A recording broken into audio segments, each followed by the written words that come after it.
పహల్గాంలో అమాయక పర్యాటకులపై జరిగిన హేయమైన ఉగ్రదాడికి వ్యతిరేకంగా ఆదోనిలోని బీజేపీ నాయకులు కార్యకర్తలు తీవ్రంగా ఆగ్రహం వ్యక్తం చేశారు. నిరసనకారులు ఉగ్రవాదుల బ్యానర్ను దహనం చేసి పాకిస్తాన్కు వ్యతిరేకంగా నినాదాలు చేశారు. పాకిస్తాన్కు మద్దతునిస్తున్న ఉగ్రవాదులను దేశం నుండి తరిమి కొట్టేంత వరకు తమ పోరాటం ఆగదని వారు స్పష్టం చేశారు. ఈ నిరసన కార్యక్రమంలో బీజేపీ సీనియర్ నాయకులు విట్టా రమేష్, రజక కార్పొరేషన్ చైర్మన్ సావిత్రి మరియు పలువురు బీజేపీ కార్యకర్తలు పాల్గొన్నారు.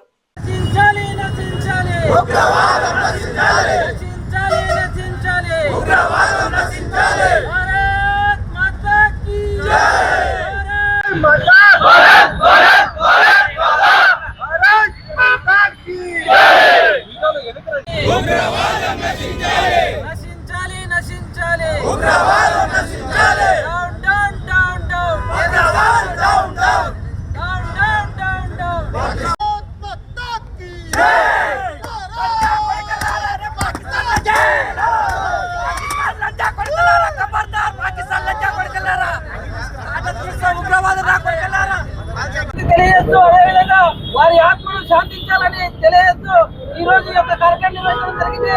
ఈ యొక్క కార్యక్రమానికి విచ్చేసినటువంటి బీజేపీ రాష్ట్ర కార్యవర్గ ప్రత్యేక ఆహ్వానించారు. భారతీయ జనతా పార్టీ ఆంధ్రప్రదేశ్ రాష్ట్రం యొక్క పార్టీ యొక్క పిలుపు మేరకు అలాగే యువ మోర్చా ఆధ్వర్యంలో ఈరోజు ఈ కార్యక్రమము చాలా హేయమైన చర్య అని చెప్పి ఖండిస్తూ ఈ క్యాండిల్ ర్యాలీని భారతీయ జనతా పార్టీ రాష్ట్ర పార్టీ పిలుపు మేరకు ఈ ఆదోని ఎమ్మెల్యే గారి యొక్క ఆదేశాల మేరకు ఈరోజు ఈ కార్యక్రమం జరుగుతూ ఉంది.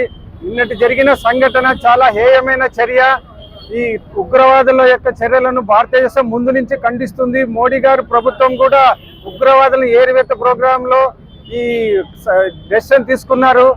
ఈరోజు నిన్న జరిగిన ఉగ్రవాద దాడిలో 28 మంది చనిపోవడం చాలా దురదృష్టకరము.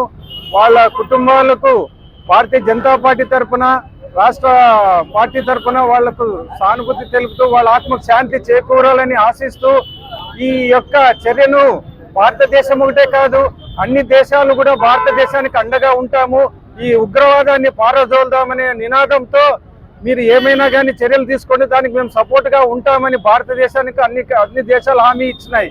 ఈరోజు అమాయకులైన ప్రజలు ప్రాణాలు పోగొట్టుకొని వాళ్ళ కుటుంబాలు చాలా దుఃఖంలో ఉంటే వాళ్ళని ఓదార్చడానికి అలాగే భారతీయ జనతా పార్టీ వాళ్ళకి అండగా ఉండడానికి ఎప్పుడు ముందు ఉంటుందని ఆశిస్తూ అలాగే ఆదోని భారతీయ జనతా పార్టీ యువ మోర్చా శాఖ తరఫున ఇక్కడ హాజరైన మన భారతీయ కార్యకర్తలకు అందరికీ పేరు పేరున వారికి ధన్యవాదాలు తెలియజేస్తూ ఈ ర్యాలీను